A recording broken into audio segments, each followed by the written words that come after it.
Hello guys and welcome back to Excelsior Academy. So in the Cooper summary series, today I'm going to take the lecture 2. So in the previous lecture we talked about like signaling molecules and about the receptors. We just started with the cell signaling, right? So in this topic we are going to talk about the signaling molecules. There are small molecules also which will act as the signals.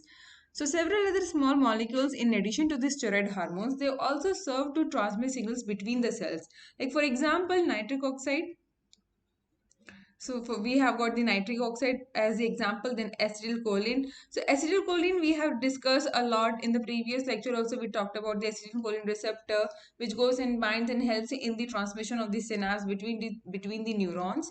And then we have got the gamma aminobutyric acid, the otherwise called GABA, or indole 3-acetic acid, the auxin. So this in the case of plants, right? So acting as the growth hormone. Now let's talk about the nitric oxide. The simple gas nitric oxide, it is a paracrine signaling molecule in the nervous, immune and circulatory system. So guys, if you remember in the previous lecture we talked about the paracrine signaling. So paracrine signaling मतलब क्या था, जिसमें one of the cell is going to release the signals and nearby or the neighbor cells it is going to act. ठीक है. तो यहाँ पे आपके पास ऑलरेडी एक सेल है, यहाँ से उसने रिलीज किया और जो नेबर में उसके पास जो सेल्स होंगे वो वहां जाके रिसेप्टर में बाइंड करेंगे. ठीक है. Now NO or nitric oxide is able to diffuse directly across the plasma membrane of its target cells. So if you remember that we have talked about like steroid molecules are easily able to pass through the plasma membrane, and there are certain gas molecules also like NO, O2, ये सब क्या है, directly आपके plasma membrane को पास करते हैं just because they have got the small size and shape. So in the molecular basis of the NO action, it binds to the receptor and regulates the transcription. Nitric oxide also alters the activity of the intracellular target enzyme, that is your guanyl cyclase. Guys, this is what you have to remember कि NO कौन से enzyme में it is going to act upon. ठीक है. So that is your guanyl cyclase. अब इसका क्या काम है?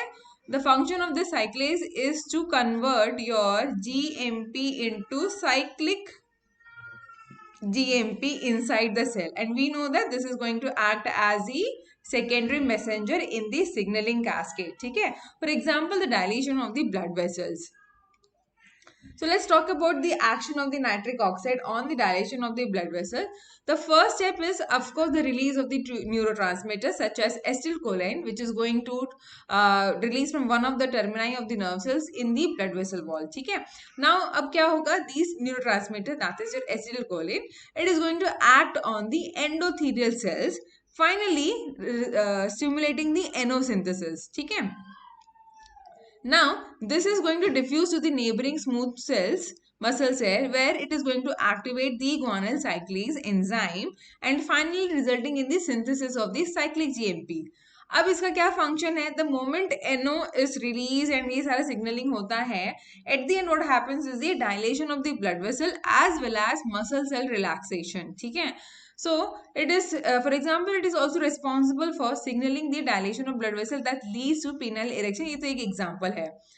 It is also interesting to note that medical use of nitroglycerin in the treatment of heart disease is also based on this conversion to NO, which dilates the blood vessels, and finally what happens, जैसे ही diameter बढ़ जाएगा तो blood flow will be more easy to the heart. ठीक है. So this is one thing. So let us just summarize this, what is happening over here. So आपका NO release हुआ है. ठीक है. It is going to finally act on the guanyl cyclase, which is going to release the cyclic GMP. Now this acts as a secondary messenger and finally activating the other enzymes so that it results in the muscle cell relaxation and blood vessel dilation. ठीक है. Now I'm going to show you one video where like how exactly nitric oxide is synthesized and it is acted upon the cells. So let's listen to this video. I have shared the YouTube link also. Nitric oxide and vasodilation.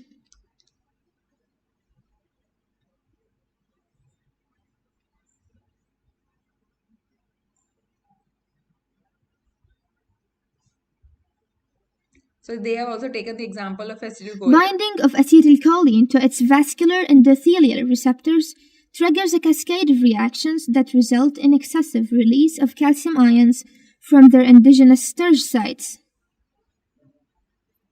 Calcium ions bind to their messenger protein, calmodulin. The calcium calmodulin complex activates the nitric synthase enzyme. The active form of this enzyme catalyzes the conversion of arginine amino acid and oxygen into citrulline and nitric oxide molecule. To exert its vasodilatory effects, the newly produced nitric oxide molecules diffuse into the nearby smooth muscle cells. Paracrine signaling.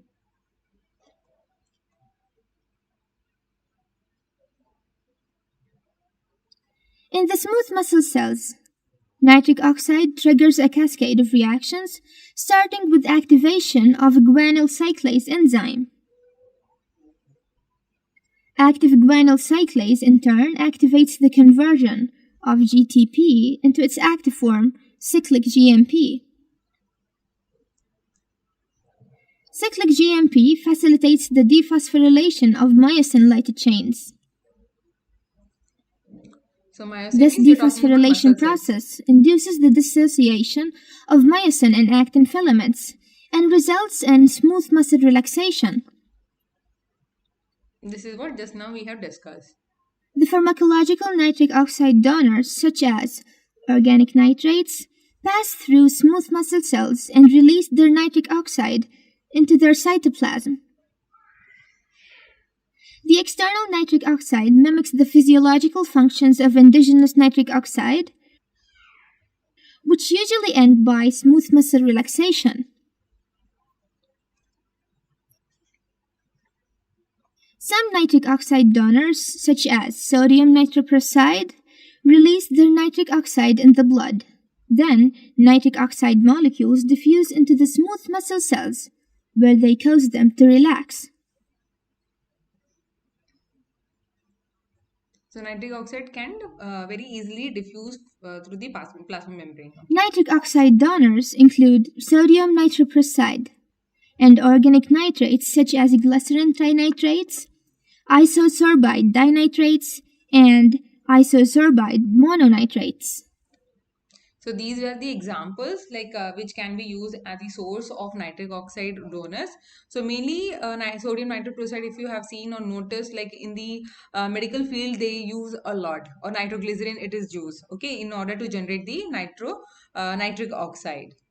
Okay, so moving on. So the release of neurotransmitter is signaled by the arrival of an action potential at the terminus of the neuron. तो यहाँ पे आपको वो याद रखना है कि acetylcholine receptor जो present है आपके synaptic cleft में, that sorry, neuromuscular junction. So where neurons are there, muscular junction is there. So right, how exactly it is happening? So neurotransmitter जो है वो release होगा, that is the acetylcholine. It goes and binds to the acetylcholine receptor which is present on the muscle cell. ठीक है? And then it allows the diffusion of NO and etc. and all the entire signaling pathway which is just now shown in the animation. Same thing happens. Okay, so the neurotransmitters then diffuse across the synaptic cleft to the act on the target cell.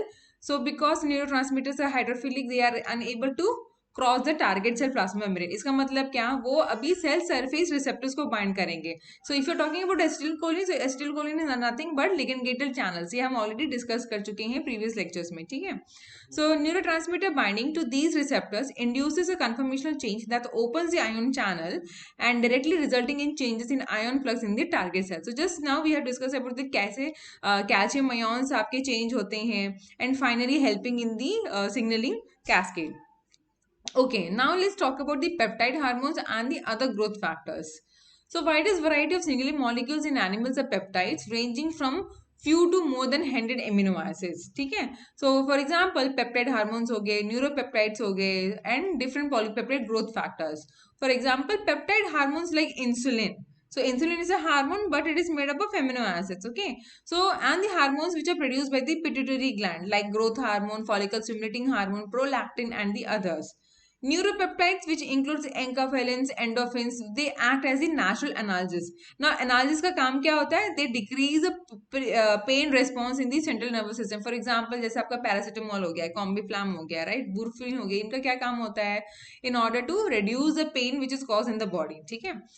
So अगर आप naturally if you can increase the levels of enkephalins and endorphins in your body, then आपकी body में जो pain होगा वो चला जाएगा. So discovered during studies of drug addiction, they are naturally occurring compounds that bind to the same receptors on the surface of brain cells as morphine does. So guys, you must be knowing like जो ये इस तरह के drugs होते हैं, morphine, heroin होते हैं. So what happens is that when they go and bind, it actually gives a signal to your brain to be totally relaxed. Okay, feeling very relaxed. The same thing is done by the enkephalins and the endorphins. Why? Because they go and bind to the same receptor. Okay, only the difference will come in the specificity, how strongly it is going to bind to the receptor. Okay, for example, let's talk about the growth factors, epidermal growth factors. So this is required for stimulating the cell proliferation. Okay, so it is a 53 amino acid polypeptide chain. This is a figure 17.6 and it serves as the prototype of a large array of growth factors that really play a very important role in controlling the animal cell proliferation both at the embryonic as well as the adult organisms. So ये सारे growth factors we are just going to discuss, we are just going to mention them, and later we are going to talk in detail how these growth factors are playing important role in the signaling cascades. Now the second growth factor is platelet derived growth factor, which is involved in the wound healing. So it is stored in the blood platelets and released during the blood clotting at the site of the wound. तो जैसे आपको कुछ cut होता है, what happens immediately your platelets they actually come at that site and starts clotting the wounded area. इसलिए आपको blood loss ज़्यादा नहीं होता है, ठीक है? If unless until it is cut, major cut is present. Now it then stimulates the proliferation and movements of the fibroblasts in the vicinity of the clot, thereby contributing to regrowth of the damaged tissue. So PDGF release में क्या होगा? So you have got the release of the PDGF, TGF, beta, FGF, right? Then we have got the VEGF also. So all these like vascular endothelial growth factor, which is required for the angiogenesis and the collagen synthesis. So क्या हो रहा है अभी यहाँ पे जैसे tissue injury हुई, platelet activation हो गया, कोआगुलेशन कैस्केड स्टार्ट हो गया. So whenever this PDGF release is there, so all the other growth factors are also getting activated या उनका प्रोडक्शन आपका शुरू हो जाता है. So guys, in this lecture we were just talking about the small signaling molecules wherein which we have discussed about the gas molecules and peptide growth factors, and in which we talked about the nitric oxide and how it is actually helping in the blood vessel dilation, and also we talked about the peptide hormones. So guys, that's all for today, and I'm ending over here. So in the next upcoming lecture, we'll talk about the different pathways, different cell signaling pathways, and we're going to discuss in detail. Okay, so guys, take care. Stay tuned with the Excelsior Academy. If any doubts are there, you can just ask me through your comments or in the Telegram channel by the name Excelsior Academy. I'm always there to help you. If not today, but by tomorrow, I might reply. Okay. Yeah, take care.